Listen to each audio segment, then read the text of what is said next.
Today we'll discuss the concept of plea bargaining. The process of plea bargaining starts when negotiation processes in criminal cases where defendant admits guilt to a lesser offense for reduced punishment. Next, defendant interacts with prosecution, not judge, aiming to resolve cases without trial. It is governed by CrPC sections 265A to 265L, introduced in 2005. The purpose of it is to save time and resources based on nolo contendere principle with exceptions outlined in law. And then the defendant files application, prosecution offers concessions in punishment for guilty plea. So now we'll talk about the exceptions.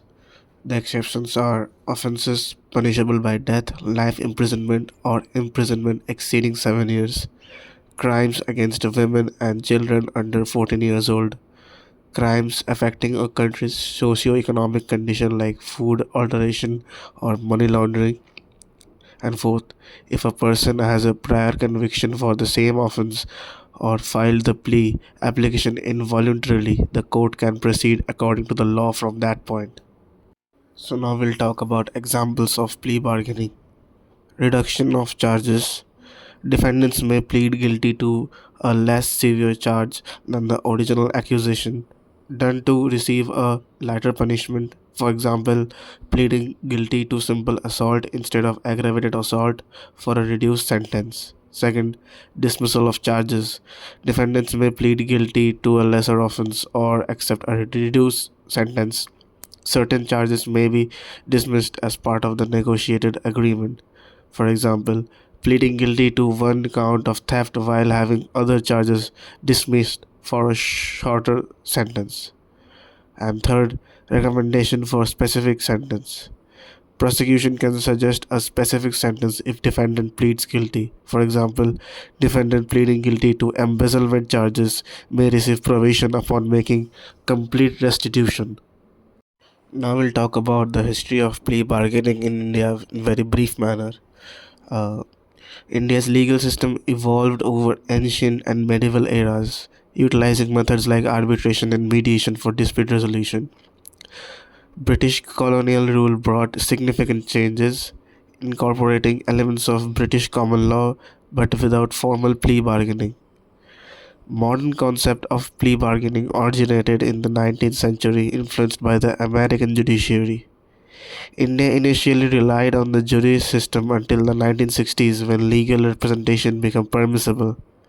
In 1991, the Law Commission proposed concessional treatment for those pleading guilty voluntarily, inspired by the American model and constitutional principles. Subsequent reports emphasized the need for timely trial disposal and endorsed plea bargaining, with reforms suggested by the Justice Malamuth Committee in 2003. The state of Gujarat and Natwar Harichandji Thakur case in 2005 affirmed the legitimacy and constitutionality of plea bargaining, emphasizing its value in criminal trial processes. We will now discuss types of plea bargaining. Charge bargaining. Defendant agrees to plead guilty to a less serious charge in exchange for dropping more serious charges. Applicable when maximum punishment is imprisonment for 7 years or less. Then, sentence bargaining. Defendant pleads guilty to original charges in hopes of receiving a lighter sentence than if convicted at trial.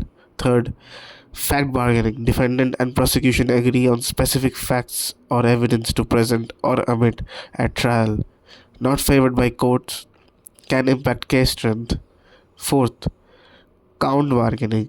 Defendant admits to some charges while others are dropped, common in cases with multiple charges. Fifth, afford plea.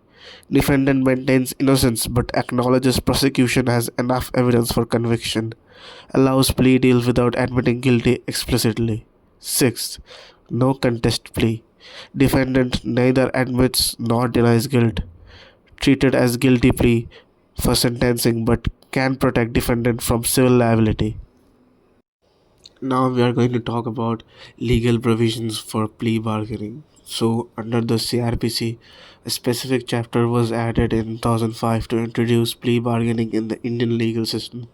The chapter consists of 12 provisions that outline the entire process of plea bargaining, starting with 265A.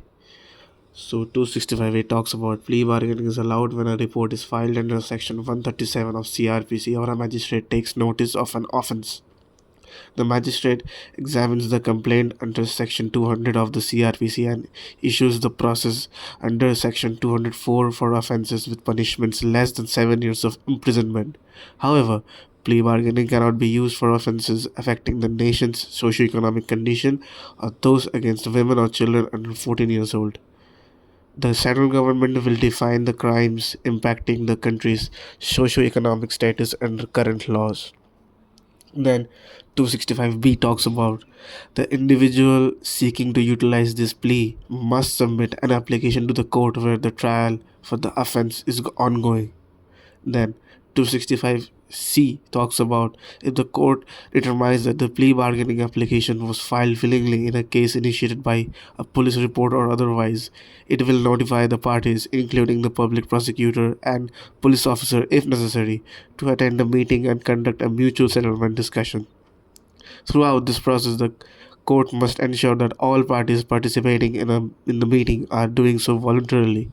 The court is responsible for ensuring voluntary participation from all parties involved, including the accused, the victim, and their legal representatives, if they choose to participate in the meeting. 265D talks about if the MSD is successful, the court will create a report signed by everyone present, including the presiding officer. If the MSD doesn't lead to an agreement, the court will note its observations and continue with the case according to the CrPC. Successful MSD results in a signed report, while unsuccessful ones prompt the court to record observations and proceed with the case as per CrPC. 265 talks about awarding compensation to the victim based on the agreement settlement and hearing from both parties about the punishment.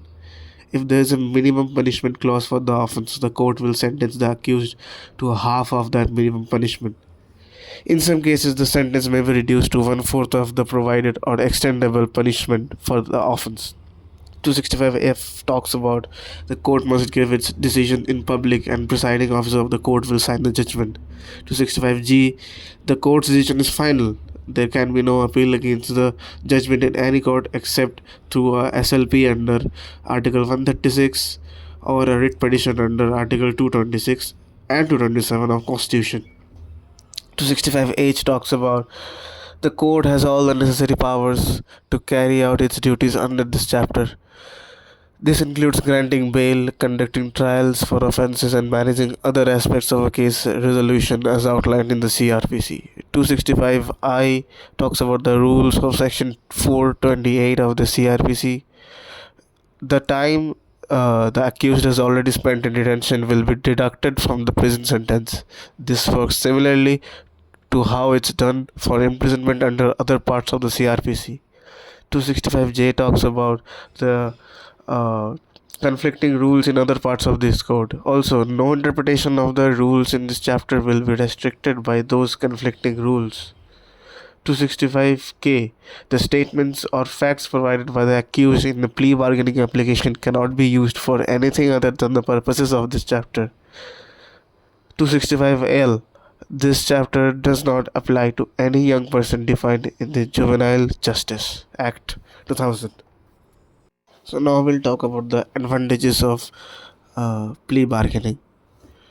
So how will it benefit the defendant? Defendant can receive reduced punishment or face lesser charges by admitting guilt. Saves time and avoids stress of lengthy trials. Allows defendant to maintain family ties and fulfill obligation with reduced punishment. Helps avoid public stigma and embarrassment. Saves expenses and time involved in court proceedings. How it benefits to the attorneys. Reduces caseload and saves time for both prosecutors and defense attorneys. Improves conviction rate for prosecutors. Saves resources that would otherwise be spent on trial preparation.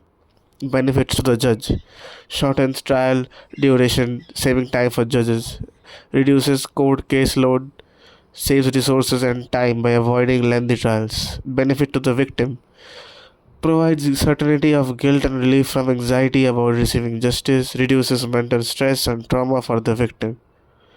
Benefits of other parties: reduces workload for police officials, lessens burden on jail staff and management, decreases likelihood of reoffending, promotes offender reformation by acknowledging mistakes and seeking improvement. So now we're going to talk about the disadvantages. Potential for leniency. Defendants may escape reasonable punishment, leading to minimal improvement in behavior. Accused individuals can avoid accountability. So the victim's right and legal representation. Victim, often unaware of their rights, may make decisions affecting themselves and society without proper legal advice. Guilty parties may reoffend after facing lenient sentences. And how it impacts on fair trial. Plea bargaining bypasses the ordinary trial processes, affecting the victim's constitutional right to a complete trial. Defendants accepting guilt under plea bargaining may face criminal records and associated costs. Risk of injustice. Innocent accused individuals may plead guilty under pressure to avoid harsher sentences at trial. Victims have limited chances to appeal in plea bargaining cases, potentially facing punishment despite innocence. Personal consequences. Defendants' clean records may be tarnished, affecting employment opportunities and domestic obligations. Victims may feel cheated by attorneys, explaining plea bargaining, seeking maximum punishment for wrong committed. Legal concerns. Critics argue that plea bargaining violates Article 20, Clause 3 of Indian Constitution, prohibiting self-incrimination. Now we are going to talk about relevant case laws. So the first case is Muralidhar Meghraj Loya versus State of Maharashtra. In this case, the Supreme Court of India acknowledged plea bargaining, stating it could be used in suitable cases to resolve criminal cases promptly, despite no specific provision in the CrPC. The second case, State of Gujarat versus Natwar Harchandji Thakur. The Supreme Court ruled that the court alone holds the authority to accept or reject a plea bargain, unaffected by the wishes of the prosecution or accused. Then the third, State of Uttar Pradesh versus Chandrika. Post introduction of plea bargaining in the CrPC, the court emphasized its role in expediting case disposal and relieving court burdens, cautioning against letting the guilty evade punishment. Fourth, Siddharam Satlingappa Mehtre versus State of Maharashtra. A significant judgment outlining principles for courts to consider during plea bargaining, ensuring the accused's voluntary and informed agreement and fair terms. Fifth, Union of India versus Thamis Harasi. The Supreme Court clarified that courts cannot impose sentences lower than the minimum prescribed by law, even though plea bargaining. Sixth, Shantilal Meena versus State of Rajasthan. The Supreme Court ruled that individuals who agreed to plea bargains cannot appeal their conviction but can challenge the sentence's legality through a revision petition. Prosecutors can also file a revision petition if they believe the sentence is insufficient.